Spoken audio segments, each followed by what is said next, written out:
Do your reading. Hola, and welcome to Today in History Season 2. I'm your host, Ashley Renfro, and the star of the show, Mr. Lavin. Hi. What historical events do you have for us today on October 18th? Well, I have several, but I thought this week, Ashley, we'd try something different. I will briefly describe each historical event and give several questions about it and ask our audience or challenge our audience to see if they can determine the answers to those questions and the historical event. Good idea. Okay, here's the first.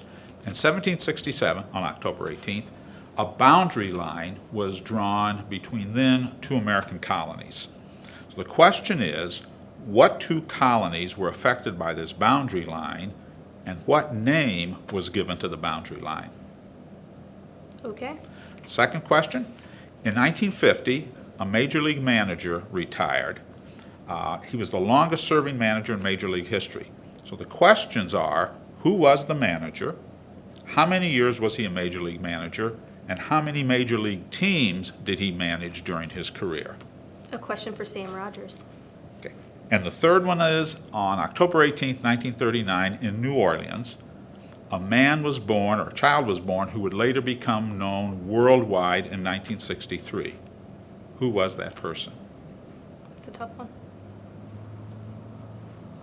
So now for last week's question, do you have the answer to that for us? Sure. If you remember, the question last week was about a letter that President Franklin Roosevelt received in October of 1941. And the question was, who was the author of the letter and what sort of information, controversial, significant information, was in the letter?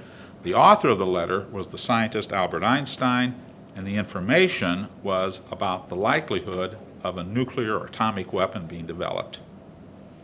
Well, there you go, folks. There's your answer.